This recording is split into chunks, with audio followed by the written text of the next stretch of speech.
This room is a freezing room, nah? Yeah. I'm going to sit here and pause it. Oh, yeah, okay. I was just saying, where's the speaker? Sorry. Okay. You press the shot, power. Okay, you must learn, nah? No, sometimes it never works. Oh, you're on already, my God.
Tanggal berapa sekarang?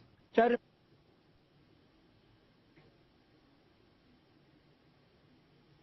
apa time schedule-nya. Tes.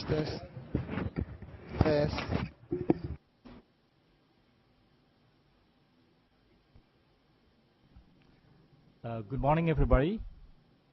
I will start with checking all the sites.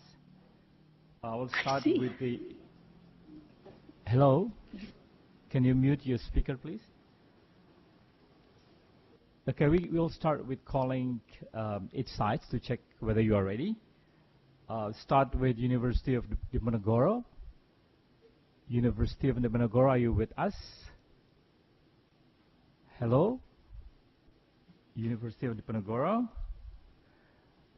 Okay, next is University of Erlangga. Erlangga, are you with us? Hello? Okay, no response.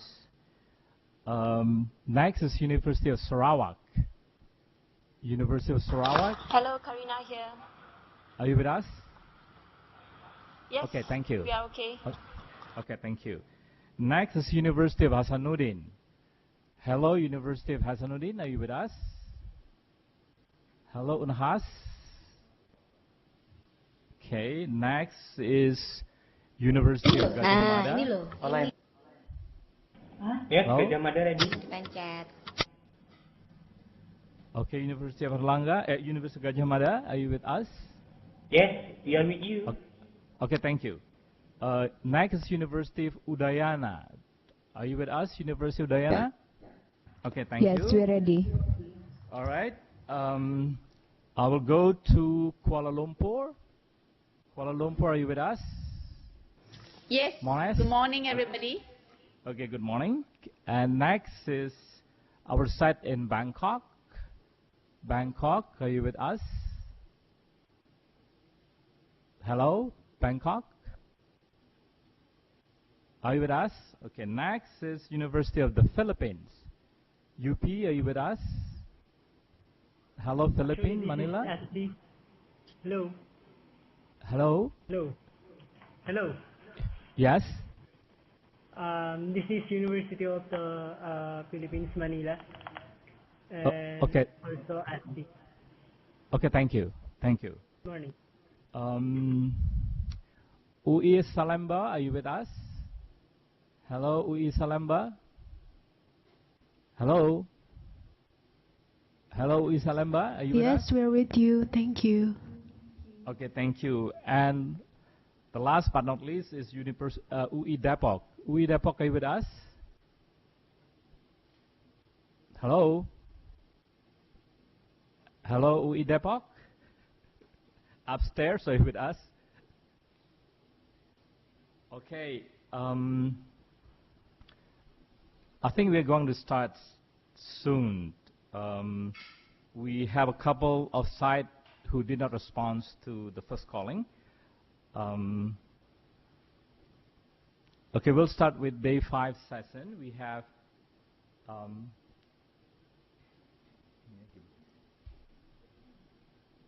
okay. We will start with interruption. Good morning. This is Timor-Leste. Okay, Timor-Leste. Indonesia. I wonder where you can see us and hear me. Yes, I can hear you loud Because you and have clear. mentioned all the sites involved, and you maybe forgot to mention us. This is Timor-Leste. Okay, okay, Timor-Leste. Thank you. We can hear you loud and clear. Philippines is on. Philippines Okay, is ready. thank you very much. Okay, thank you. Okay, we'll start with 2 day sessions, day 5. Before we start with day sessions 9 and 10, I will do a brief recap of day 4. We have 2 sessions last Thursday, behavioral interventions and psychosocial impact. For behavioral interventions, recap from session 7 is in low and concentrated epidemic situations. Behavioral interventions are directed towards 2 risk groups, sexual transmissions, sex workers, female and male, MSM, transgender and client. And the next risk group is IDU, injecting drug users. The behavioral targets for the 2 groups is condom use in every casual sex, a reduced number of sexual partners, and for IDU, use clean needles, stop sharing, stop injecting, and use condom because there's an issue of interaction between the 2 groups. For the psychosocial impacts, the social impacts that we define is thought, feeling, emotion that affect the mental states and well-being of infected and affected persons. The impact is, in the initial impact will be disbelief, anger and frustrations, and the later impact will be losing control of life, depressions, and even suicidal. The social impact is the consequences of being a people living with AIDS and the family members. It includes fear, discriminations and isolations, and loss of basics rights like health, education, and work. There are some issues concerning psychosocial impacts. Women and children are hardest hit, and mitigation impacts sometimes is difficult. Okay, we will now move to session 9. We will have Professor Samsu Rizal from the University of Indonesia for biological interventions. I will do a short introduction for Dr. Samsu Rizal. Dr. Samsu Rizal Jauzi is a professor of internal medicine at the School of Medicine, University of Indonesia. He holds a PhD in medicine from the University of Indonesia, and he is a honorary fellow American College of Medicine. He is a member of the working group on AIDS at the University of Indonesia and one of the pioneers in HIV-AIDS research and treatment in the country. Prof. Samsu Rizal, please. Thank you. Good morning, everybody. I'm happy to discuss this morning with you biological interventions, which is a very important part of the HIV infection control. As already mentioned, that preventions in behavioral intervention is actually low cost, but it's very difficult to achieve the targets. Now, about the content of this session, we will discuss shortly about the current situation of HIV/AIDS worldwide, and we know that in our region also there is a big problem. Prevention of HIV transmissions, the global coverage of antiretroviral treatment, because antiretroviral is one of the biological preventions, and also antiretroviral treatment as a prevention of HIV transmissions, the effect of antiretroviral treatment on survival rate, response to antiretroviral treatment, and the new paradigm of HIV testing. So the number of people living with HIV/AIDS is still increasing in many regions, including in our regions, as well as in many other regions. In Indonesia, there is also a serious health problems. But how effective the prevention of HIV transmission? This is the figure in Indonesia. The new cases in Indonesia is increased rapidly, and as stated by UNAIDS in 2007, it is the fastest growing epidemic in Asia. And in our country, reported cases, almost 200 districts already reported from around 450 districts. And as you see from the red line, since 2004, the line is increasing very rapid. Slide. What is the scenario? If we don't do anything, there will be a red line. And we will see in 2020, there will be around 1,800,000 cases in Indonesia. But if we can prevent this disease, as we could achieve our target, there will be blue line. It's a blue line, and in 2020 there will be around 600,000. But to achieve the blue line, we should cover 80% of the risky behavior, and effectivity should be around 60%. Slide. And we know that in some countries, HIV infection already well controlled, like in Malawi in Africa, and our ASEAN member country, Thailand, also has a very good control in HIV/AIDS. So actually, it could be controlled. But in case of Indonesia, we should try our best to do that. So prevention is important part of HIV control. Right? And this is the number of cases in our hospital. Our clinic is very busy. We receive around 50 to 60 cases a day. And as we see here, that the new cases is still increasing. Slide. So this is the prevention program. We could divide it in 3 groups, which is one is biomedical prevention or biological prevention. We will discuss later. The second one is structural changes. It included economy, culture, law, and gender. And we already discussed behavioral changes in our last sessions. Slide. Yeah, as already resumed, behavioral changes is relatively low cost, but it will takes time, needs time, and it's not easy to change behavior.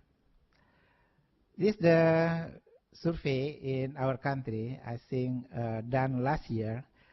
Behavior changes among risky behavior in Indonesia, although many efforts are already done, significant behavioral changes are not achieved. And structural changes is also difficult because it needs empowerment. We need access to information, good education, equity in gender, and increase in income of the family. Yeah, right. So one of our opportunity is to do biomedical intervention or biological preventions. It's included male circumcision, condom, and use of antiretroviral. In some study, male circumcision actually could reduce HIV transmission up to around 58%. Condom use is very important, and we know that Thailand already achieved 100% of condom use, but in many ASEAN countries, including Indonesia, condom use is still low. Right? How about antiretroviral? Antiretroviral could be used as HIV treatment, as we know, but also could be used as a prevention. Right? However, the use of antiretroviral, this for treatment, is still low in many countries. In Indonesia, it's around 17,000. In Cambodia, more than Indonesia, 24,000. But we will see in South Africa is already 300,000 or more than that. In Thailand, more than 100,000. And also Brazil, 174,000. Right. What is the impact of treatment of antiretroviral as effective preventive measures? This study stated that none of the spouses of people living with HIV-AIDS who were treated with antiretroviral were infected by HIV. So it's very good. And one of the indicator is viral load. Viral load is number of viral, indirectly the number of viral in the blood is the main predictive factor of HIV transmission. As we already know that if we use antiretroviral consistently with right doses for 6 months, viral load in the blood could be undetectable. It means less than 400. And we see here people living with HIV-AIDS with viral load less than 1,500 have a low risk to transmit HIV to others. And this also the data that with antiretroviral treatment, the prevalence of HIV transmissions to the patient spouse could be reduced from 10.3% to 1.9%, a very significant reduce. And with antiretroviral treatment, the risk of people living with HIV/AIDS to transmit HIV is reduced by 30%. So long-term antiretroviral treated HIV-infected adults with high CD vessel counts have similar mortality to general population. It's very, very good. This is a study in our hospital in Jakarta.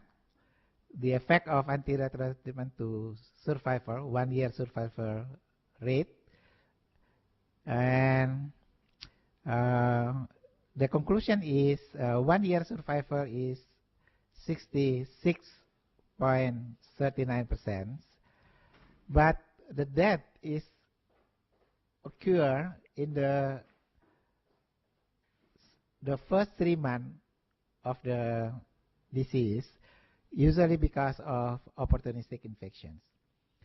Later on, the survival will maintain at the 66%. And male has lower survival rate than female, and also IDU was lower survival rate than non-IDU. And CD4 is very important because CD4 less than 50 had 3 times higher risk of to die than CD4 above 50. Slide. So, in our country, maybe also in other Asian countries, a lot of people living with HIV/AIDS admitted to hospital